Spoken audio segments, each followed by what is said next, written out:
tardes a todos. Tenemos el honor de contar en nuestra casa con Federico Pinedo, senador de la Nación por la Ciudad de Buenos Aires y presidente provisional del Honorable Senado de la Nación, quien estará a cargo de la ponencia plenaria del cierre de nuestro encuentro iberoamericano de academias de ciencias rurales y políticas de Argentina, Chile, Perú, Venezuela y España. Federico Pinedo proviene de una familia con una larga tradición de compromiso con el servicio público y académico, y su historia también está ligada a esta institución. Ya su abuelo Alfonso de la Ferrer fue académico de nuestra casa, incorporándose en 1955.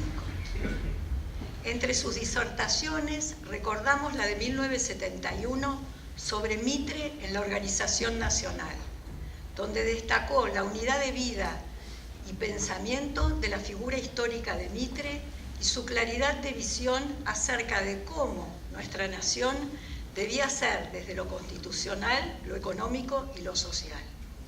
En 1993 en esta academia se realizó un homenaje en su nombre a cargo del académico Carlos Buchetti, quien lo describió como un maestro de la crítica política.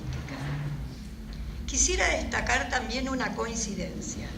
En 1955, en el mismo año que su abuelo Alfonso de la Ferrer asume como académico, su padre, Enrique Pinedo, se convierte en el primer becario argentino del programa Eisenhower, auspiciado por el gobierno norteamericano y dedicado a jóvenes líderes sobresalientes de todo el mundo. No casualmente, esta academia tiene 3 becarios Eisenhower: el académico Rodolfo Díaz, el académico Juan Sola y quien les habla. Me importa mucho recordar a Enrique Pinedo, ya que me tocó sucederlo en la presidencia del Instituto Cultural Argentino Norteamericano, ICANA, en el 2010. Y él me transmitió generosamente su experiencia. Fue alguien importante para mí. Fue una guía con sus sabios consejos que me ayudaron mucho en mi desempeño. Aquí está su mujer, madre de Federico también, Sofía, que puede dar crédito de ello.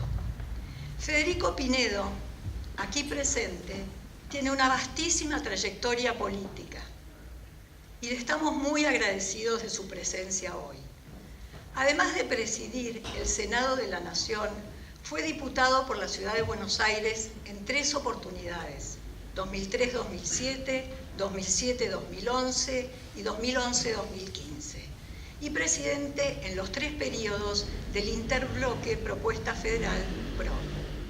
Es abogado, especialista en Derecho Público, Telecomunicaciones y Defensa de la Competencia. Profesor de posgrado en la Universidad de Buenos Aires, Universidad Austral, SADE y Universidad del Salvador. Autor de varios libros, entre ellos De a caballo y Unidad o Enfrentamiento. Sin más, le paso la palabra al doctor Federico Pinedo, que nos hablará sobre los desafíos de la democracia en el siglo XXI. Muchas gracias, Marita, y muchas gracias a los señores académicos que me han invitado y me dan la oportunidad de dirigirles unas palabras en una reunión tan importante como la que ustedes están teniendo. Les agradezco también en nombre del Congreso Argentino que hayan pensado en alguien del Congreso para cerrar esta jornada.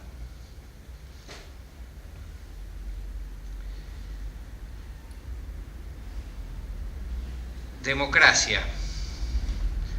¿Cuántas cosas se han dicho sobre vos y se han hecho en tu nombre? Lo que nadie podrá negar de vos son 2 cosas: que tu existencia se basa en una determinada concepción del hombre y que tenés que ver con la valoración de lo colectivo. Tu materia, por lo tanto, es la relación entre la persona y la sociedad, lo individual y lo comunitario. En efecto, aun cuando digamos solamente que la democracia es una forma de gobierno en la que decide aquel designado por la mayoría, aun en esa escasa y seca definición, es un requisito el que se le dé valor a cada una de las personas que participa de la designación. One Man, One Vote, el lema de Mandela, indica que ese hombre individual tiene una dignidad especial que le permite ser el origen, la base de la decisión para organizar la convivencia de una comunidad. La dignidad de cada persona es, entonces, un presupuesto de la organización y del propio pensamiento democrático. El otro elemento evidente de la democracia, aún en su definición más escasa y primitiva, es lo colectivo, el derecho de todos a participar y de la mayoría a decidir.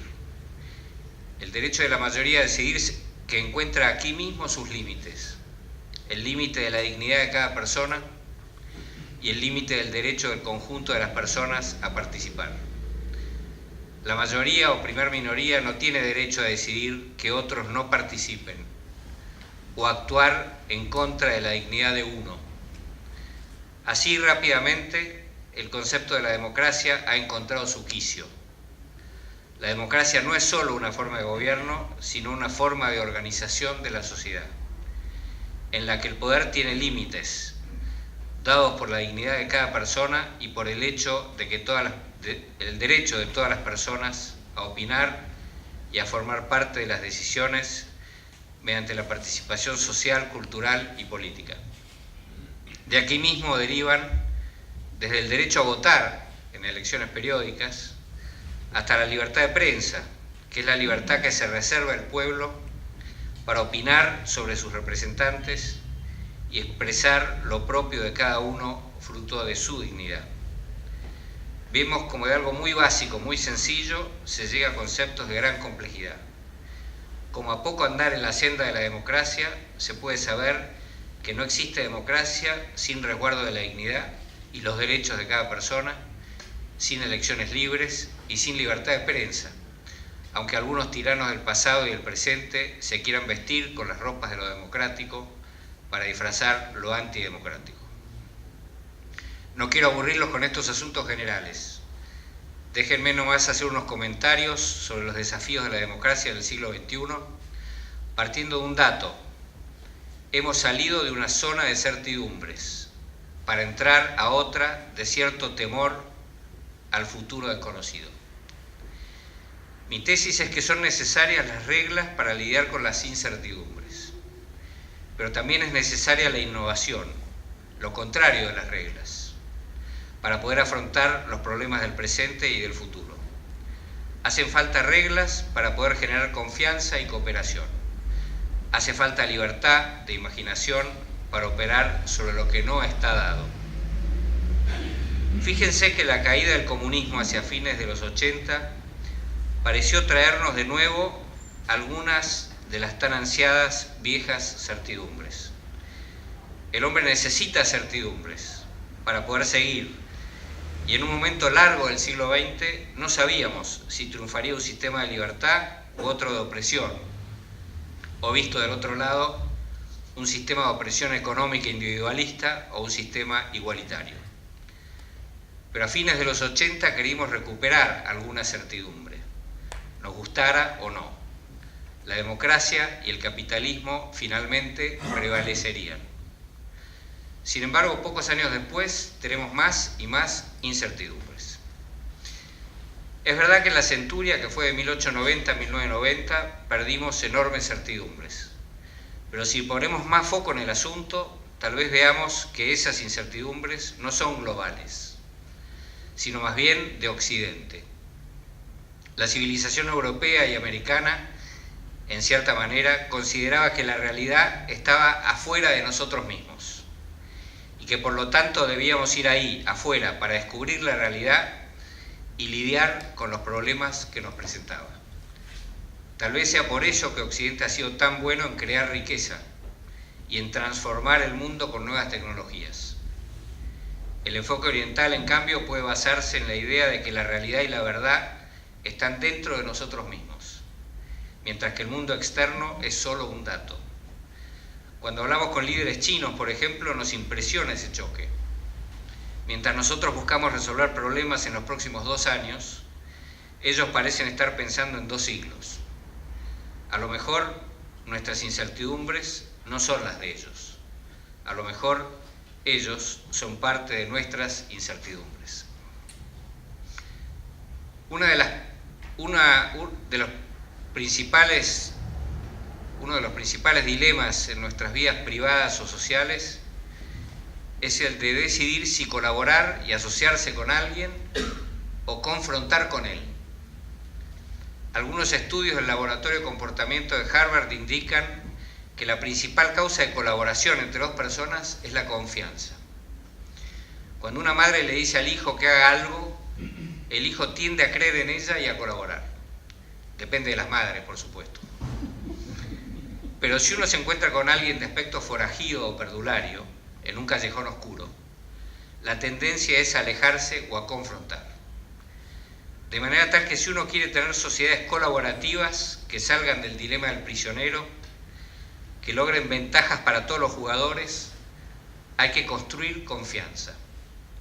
El principal propósito de las reglas es crear confianza para lograr comportamientos automáticos, como por ejemplo en la luz roja del semáforo. Esos comportamientos automáticos facilitan o aún permiten la convivencia, permiten que no choquemos. Pero es muy interesante darse cuenta de que cuando uno quiere desarrollar la creatividad, es decir, no quiere que todos se limiten a hacer lo mismo, lo que hay que procurar es impulsar la imaginación para tratar con el futuro más que las reglas que vienen del pasado. Un desafío de las sociedades más abiertas en las que vivimos es entonces combinar colaboración e innovación. Mi impresión es que la democracia es mejor para lograr ese objetivo que las sociedades más autoritarias y cerradas. Creo que es mejor en establecer reglas para tener una mejor convivencia y al mismo tiempo permitir la creatividad para enfrentarnos al futuro y resolver problemas. Henry Kissinger, en El Orden Mundial, volvió a recordar sus pensamientos sobre la visión de Metternich. En primer lugar, el orden y la libertad están interrelacionados. Cuando tenemos un orden que ataca la libertad, lo que genera es su propio enemigo, que ataca a ese orden. Pero también es cierto que la libertad necesita del orden para poder desarrollarse. ¿Por qué duró tan poco la certeza sobre que la democracia y el capitalismo triunfarían definitivamente sobre visiones alternativas? Es verdad que la cortina de hierro cayó por las necesidades de libertad personal de los pueblos del Este, pero eso solo no es democracia. También es verdad que el capitalismo mostró tener una enorme fuerza creadora, pero eso no basta para generar mercados abiertos basados en el derecho. Además de lo anterior, también tuvieron un rol crucial en la caída del comunismo los programas de radio que cruzaban la frontera y generaban enormes expectativas. Ustedes saben que la razón separa a las cosas para poder comprender. Lo que hemos aprendido una vez más es que no debemos enredarnos en las palabras, sino lidiar con los conceptos. No es que subieron o bajaron democracias o capitalismos, sino que debemos preguntarnos cada vez, ¿qué democracia? ¿Qué capitalismo?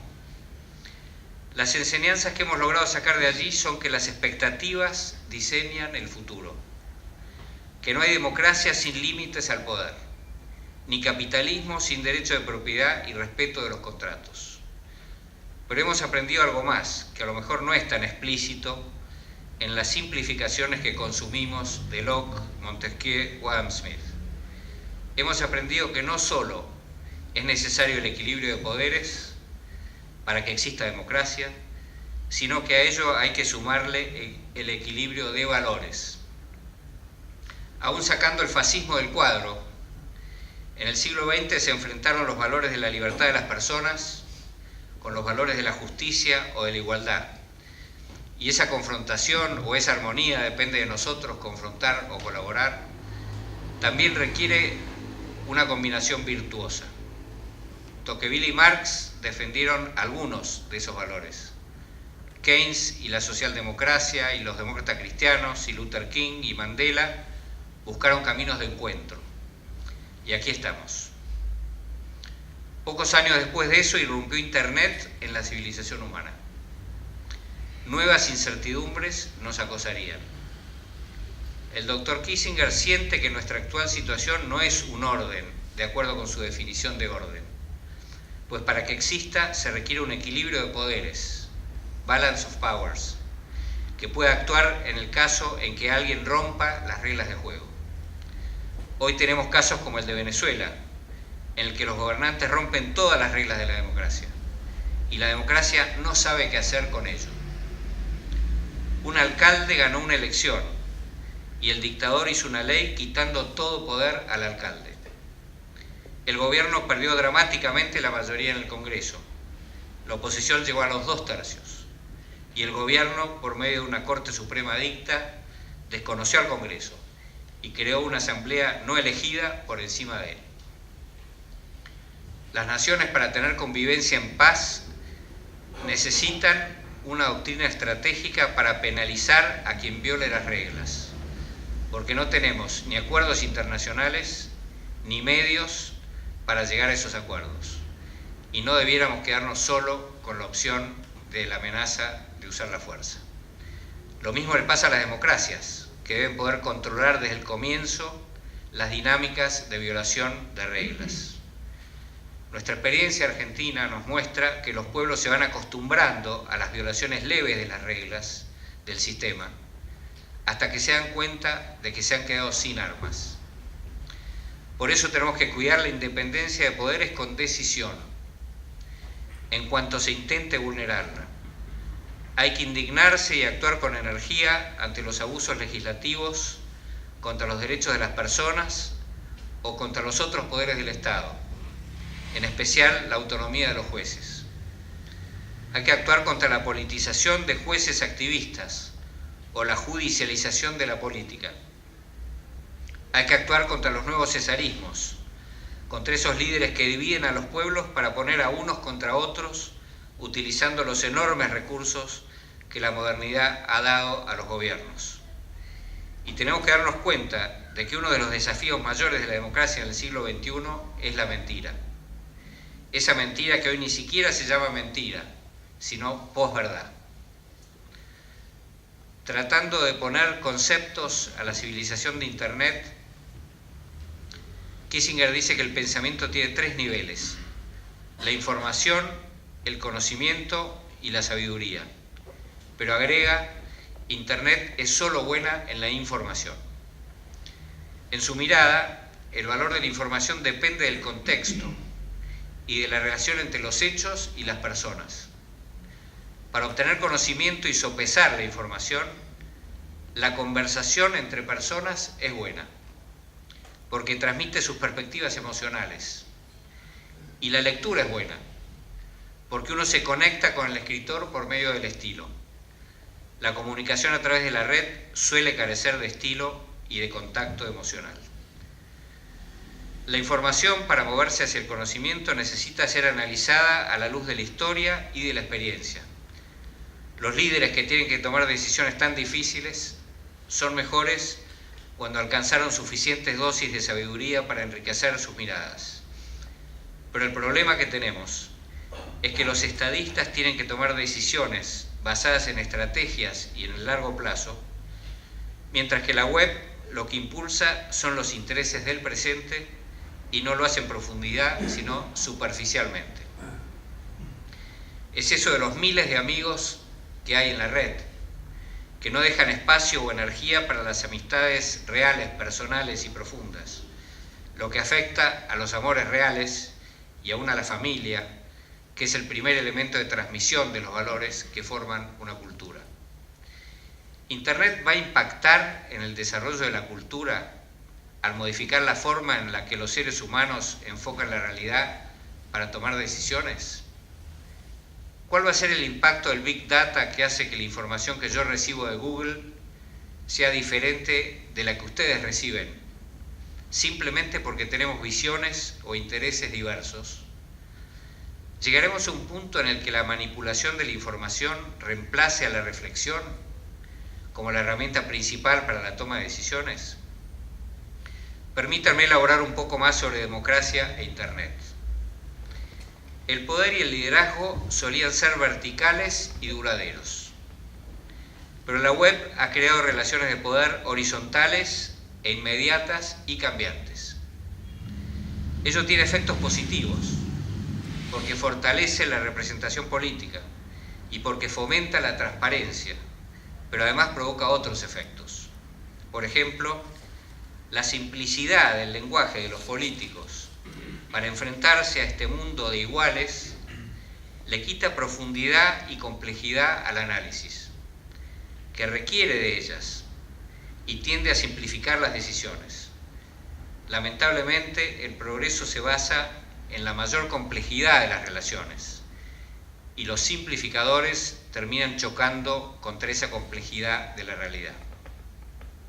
Desde el punto de vista de los políticos, de los decisores, de los estadistas, estar todo el tiempo expuestos a los ojos de todos y de cualquiera tiene un impacto en la propia personalidad.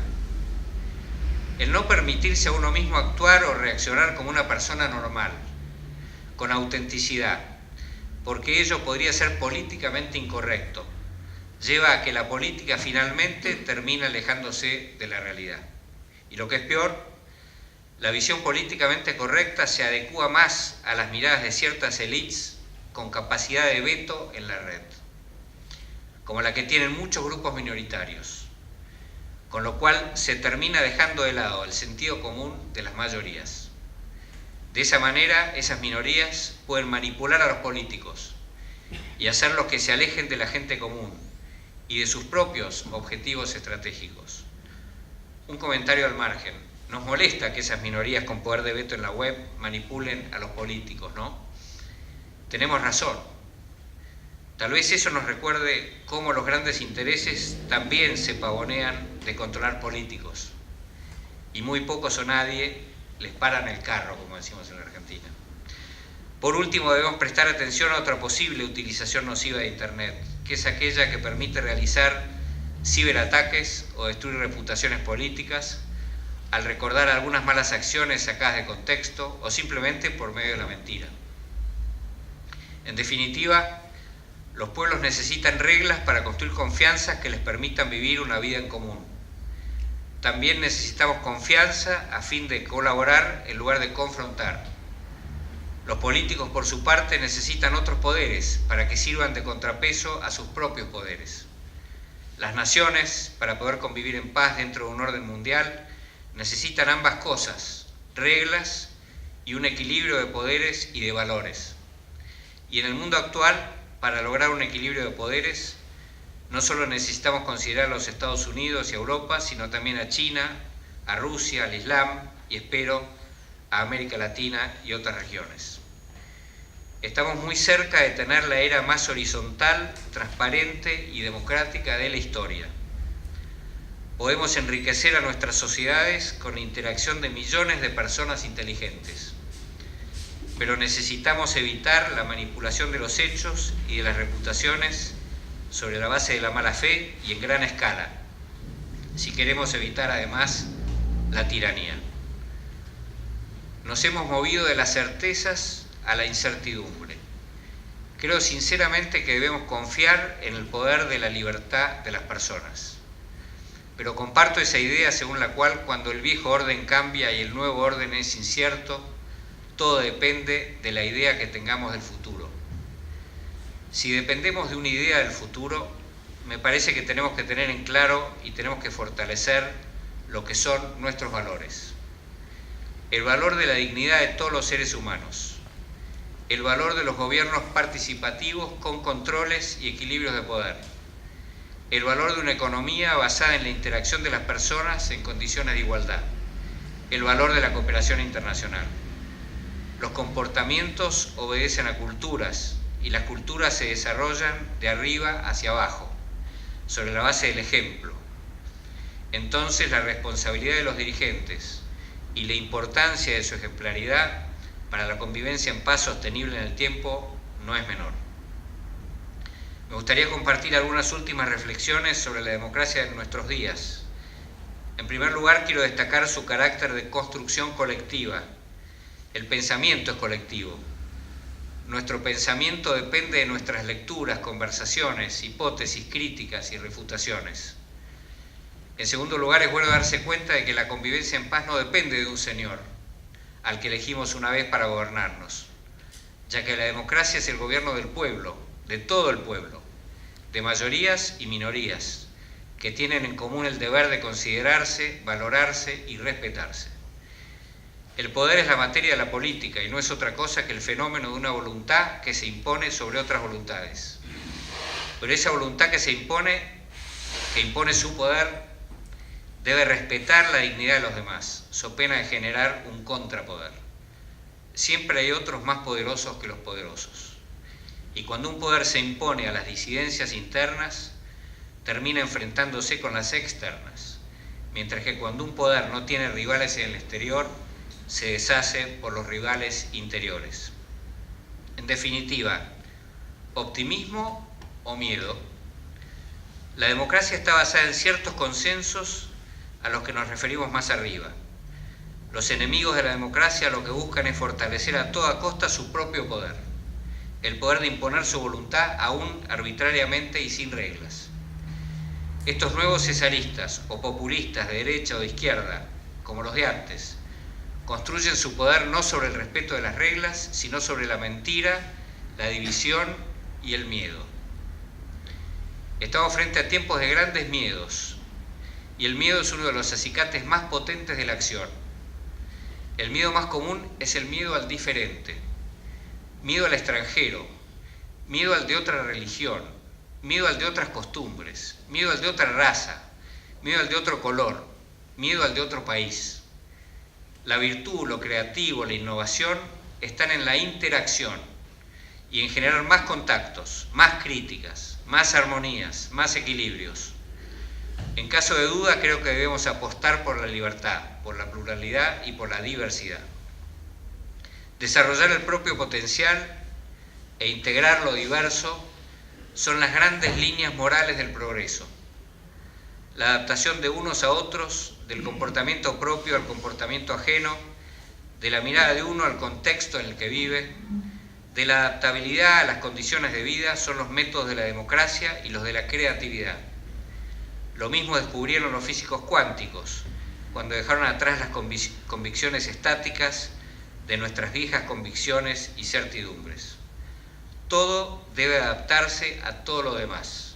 Es la ley de la vida y evidentemente de la supervivencia. Creer en la libertad y en lo positivo de la interacción y derrotar a la mentira y a los miedos es el gran desafío de las democracias del siglo XXI. Internet es una formidable herramienta para acceder a lo diverso y potenciar la igualdad de oportunidades. Los avances de integración y respeto han sido formidables, aunque haya ajustes permanentes y a todo Obama lo suceda un Trump o a toda Europa tenga su Brexit. Sinceramente creo que la interacción entre hombres, pueblos y culturas, la globalización multilateral, se va a expandir y no va a desaparecer por los nacionalismos negativos del temor al otro. Tal vez se defiendan los particularismos, regionales o religiosos, con más o menos violencia, con más o menos globalidad, pero no disminuirá la interacción creciente. Las democracias deben expandir la interacción, y si no quieren enfrentarse a problemas migratorios o a culturas antidemocráticas, lo que deben hacer es tomar un compromiso serio con el desarrollo de otros pueblos.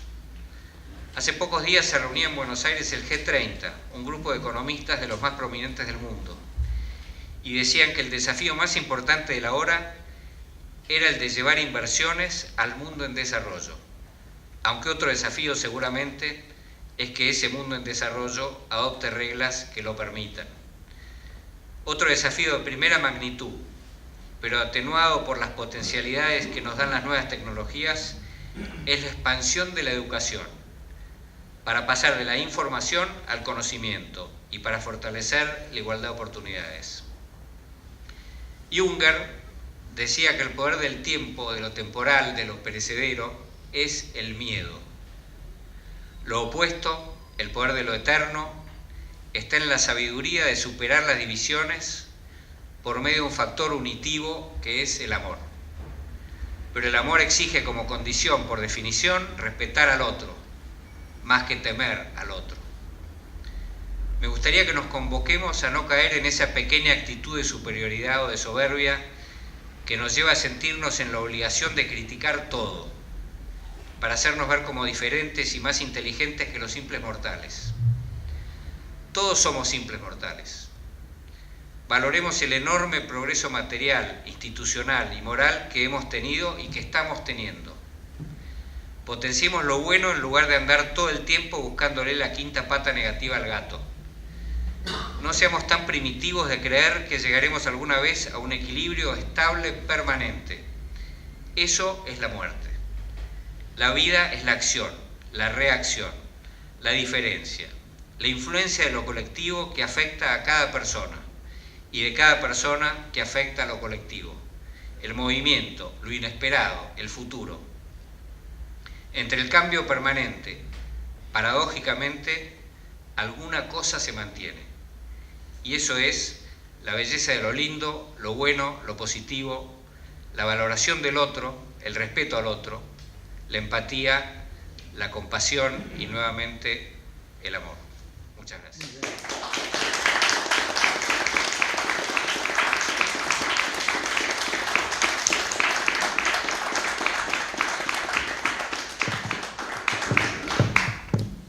Bueno, muchísimas gracias por la exposición que fue brillante, pero sobre todo por el mensaje constructivo pese a los grandes desafíos que nos plantea la democracia. Ese hincapié en convertir el miedo, esa inseguridad que se expande tanto y que está tan presente en el mundo, por el amor, para decirlo sintéticamente, es un desafío muy grande, pero que verdaderamente muy motivante, y creo que posible. Quería aprovechar la oportunidad del cierre para también hacer un agradecimiento a los académicos que se vinieron desde España y América Latina para este intercambio intelectual en nuestro 80 aniversario. También a los presidentes de mesa, a los expositores, a los miembros de los institutos aquí presentes. Nuestro objetivo en este encuentro fue profundizar en el tema de la democracia y sus desafíos, apuntando a una mejor comprensión de los problemas que aquejan a nuestros sistemas políticos. Nuestra misión en la academia es académica y se encuentra al servicio de la política pública. Esperamos que la difusión de nuestras investigaciones y reflexiones ayuden al diseño de estas políticas y que se traduzcan en un mejor y más justo funcionamiento de nuestros países. Considero que hemos hecho en estas 2 jornadas un aporte significativo mediante este trabajo conjunto entre académicos de pueblos hermanos y con el cierre del presidente provisional del Senado, que nos une también lo académico con lo público. Por esa razón quisiera tomarme la libertad de recordar algunas cosas que hemos compartido en este encuentro. Comenzando por el profundísimo análisis del académico Cerezo Galán de España, que en la plenaria inicial hizo un marco abarcativo de los problemas que enfrentamos en nuestras democracias de Occidente. Después la Mesa de Ciencias Políticas y Jurídicas, presidida por María Angélica Geli, donde pudimos apreciar la historia de la ciencia sucesorial mediante las palabras de Augusto Ferrero Costa de Perú. José Gaña de Chile habló sobre el impacto del populismo en las leyes.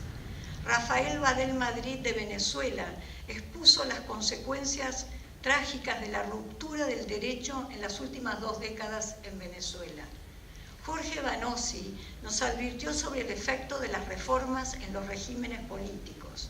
Y Asdrúbal Aguilar, de Venezuela, se centró en la teoría normativa de la democracia. Dentro de la Mesa de Ciencias Sociales y Económicas, liderada por Federico de la Balse, José María Serrano Sanz de España disertó sobre las profundas huellas de la globalización en Europa. Manuel Solané, de Argentina, nos habló sobre el imperativo de reducir la pobreza y cómo hacerlo. Rodolfo Díaz discurrió sobre el impacto del desempleo en la democracia y cómo los mismos están correlacionados. Y Romero Mucci, de Venezuela, trató sobre la inmoralidad tributaria trágica en Venezuela. En la mesa de política internacional, encabezada por Horacio Jaunarena, nuestro vicepresidente, donde Adalberto Rodríguez Giavarini expuso sobre la creciente complejidad de las relaciones internacionales e hizo un análisis exhaustivo de la situación a nivel mundial. Y Rosendo Fraga nos explicó las implicancias del retorno del nacionalismo, haciendo hincapié que no es solo un problema de Occidente, sino un problema global. Luego el vicepresidente Fernando Altuve Febres de Perú conferenció sobre el caso de América Latina y la posible Segunda Guerra Fría. Por su parte, Alberto Dallavía se refirió a la calidad de la democracia. La última mesa de Cultura y Humanidades, a cargo de Claudio Escribano, contó con la ponencia de Gregorio Badeni, quien expuso sobre el poder de la libertad, que acá el doctor Pinedo también trató, y la importancia que tiene la educación, sosteniendo que solo mediante la educación y el conocimiento puede arraigarse un sistema democrático. Jorge Peña Vial de Chile se refirió a la unidad de la formación antropológica en el marco universitario, la necesidad de la revalorización de las ciencias humanas. Adela Cortina de España, por su parte, disertó sobre el valor de las humanidades, viendo en las mismas su utilidad y su fecundidad, con ambos atributos, y su importancia en una sociedad democrática. Luis Alberto Romero nos planteó la grieta que existe entre los historiadores y el aporte que deben hacer los historiadores y que pueden hacer a la democracia. Por último, contamos con esta maravillosa oportunidad de tener al presidente provisional del Senado con nosotros, que nos planteó los desafíos de la democracia, complementando muchas de las cosas que nosotros hemos hablado en este seminario. Y me quedo, digamos, con lo de construir confianza, digamos, la responsabilidad que tenemos todos de trabajar para la generación de un mejor capital social en nuestras sociedades. Bueno, por último, solamente agradecer la participación de cada uno que hizo que este encuentro fuera tan fructífero y que la óptica diferente de los distintos académicos de los distintos países y con miradas diversas nos ha enriquecido tanto, y creo que ha enriquecido al sistema democrático de hoy. Por último, muchas gracias a aquellos que trabajan aquí en la academia y que hicieron un enorme esfuerzo para todos estos días, trabajando muchísimas horas para que esto sea posible. Marco Joaquín, Anastasia Orlov, Laura Mancilla y también mi equipo. Muchas gracias.